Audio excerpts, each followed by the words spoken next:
From Nothing by Billy Preston. Well, new federal credit card rules took effect on Monday. They promise to outlaw the most egregious practices of the credit card industry that have plunged customers into insurmountable debt. The Credit Card Accountability, Responsibility and Disclosure Act, or CARD, includes new protections for customers under 21 and makes it illegal for credit card companies to retroactively increase rates and charge certain types of misleading fees.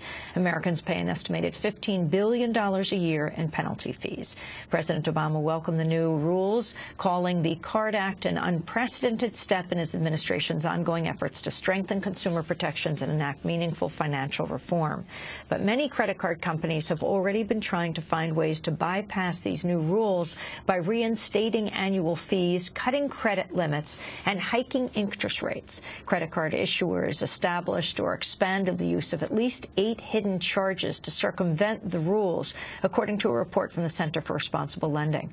Well, for more on the CARD Act, what it means, what we can expect next from the credit card industry, I'm joined here in New York by Robert Manning. He's the author of Credit Card Nation, The Consequences of America's Addiction to Credit, and the founder of Responsible Debt Relief Institute. We welcome you to Democracy Now! Your assessment of this act that has just been passed. You know, this would have been a great bill when it was first discussed about 7 or 8 years ago.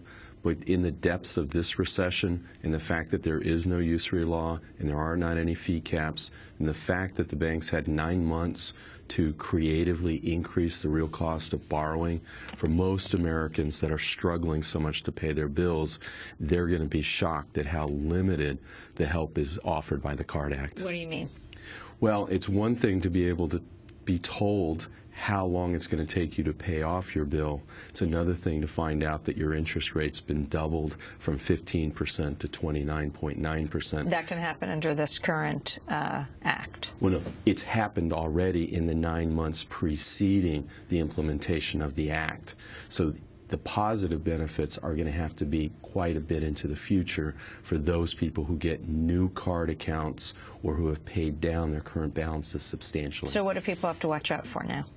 Well, I mean, the key issue here is that, yes, there are some important provisions, but, for example, there's a 45-day time period that you can accept or reject and close your account if, for example, your interest rates have doubled. On the other hand, this is a fee-driven industry now.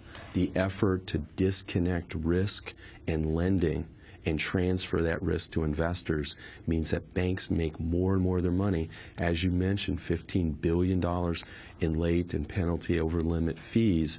Banks are going to be charging annual fees. They're going to be literally any benefit that you get is going to come with a fee. And of course, those people who enjoy loyalty reward point programs will find that they've been diluted substantially. I was interested in how you talk about young people being targeted, that over the next 5 years, banks will pay the largest 250 universities nearly $1 billion annually for exclusive marketing rights on campus. Yeah. Now, this is a real controversial issue in terms of the CARD Act, where the banks and the universities are supposed to reveal these secret agreements that are not even faculty senate committees are allowed to see, review, or approve these very secret and confidential contracts between universities and credit card companies. You tell the story of a 22-year-old boy who commits suicide because of his credit card debts.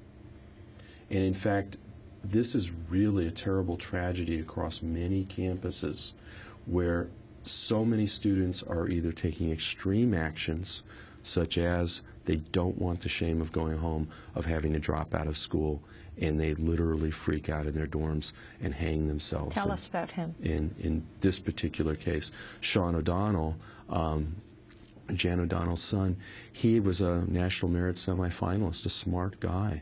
And he got very much embroiled in credit cards, enjoyed campus life, and he took on more jobs to pay it down. He dropped out of school, he moved home, he paid it down. He was going to pawn shops trying to keep up with his credit cards, and he thought his career as a lawyer was going to be over now that he had dropped out of school, and he literally took his own life at that point. You also talk about the decline of community banks and the increase of pawn shops and check cashing services. Yeah, and this is really the institutional aspect that's neglected about banking deregulation.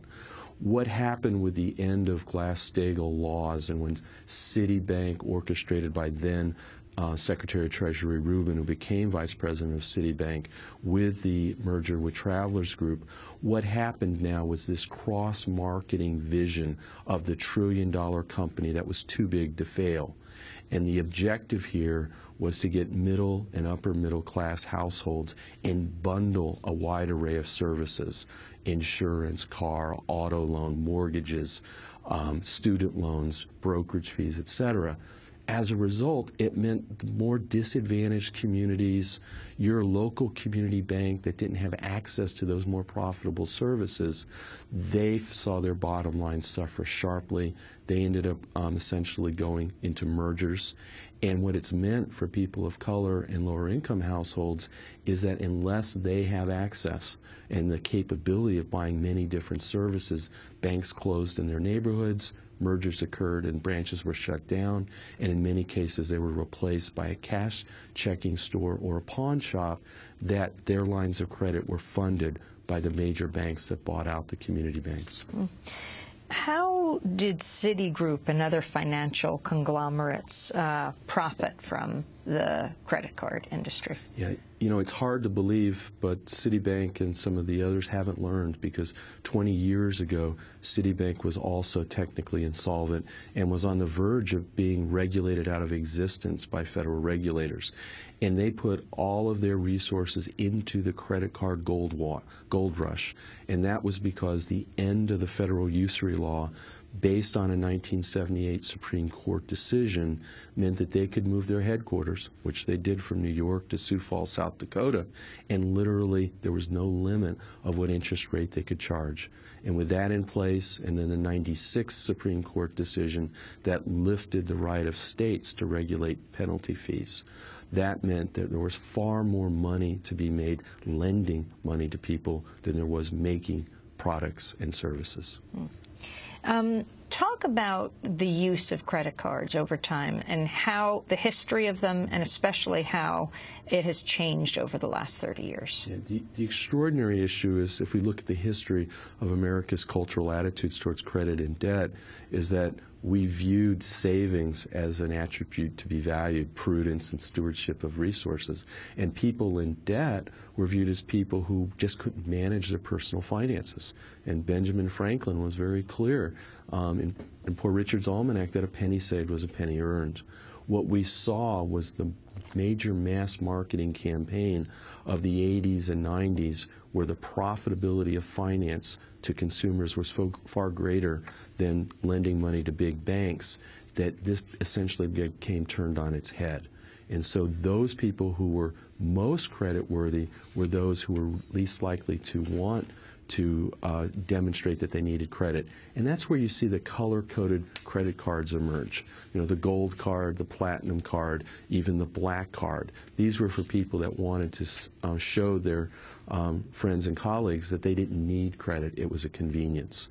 Today, of course, now with declining real income and the cost of living in America today, what we've seen is that greater inequality in America has been masked by greater access to credit. And in fact, these last two recessions are the first recessions where we've seen a lack of improvement in wages, which has fostered greater dependence on high-cost credit for families to survive. And the lobbying by banks for greater access to consumer behavior, information about it? Yeah. You know, what we're seeing more today is behavioral profiling. And one of the big civil rights issues today is that your credit history is being used for so many different reasons than ever before, like getting a job, and we've got no control over quality of your personal financial behavior that's being used by corporations to make decisions on your behalf. I want to thank you, Robert Manning, for your work. Credit Card Nation is his book, The Consequences of America's Addiction to Credit. He is the founder of the Responsible Debt Relief Institute.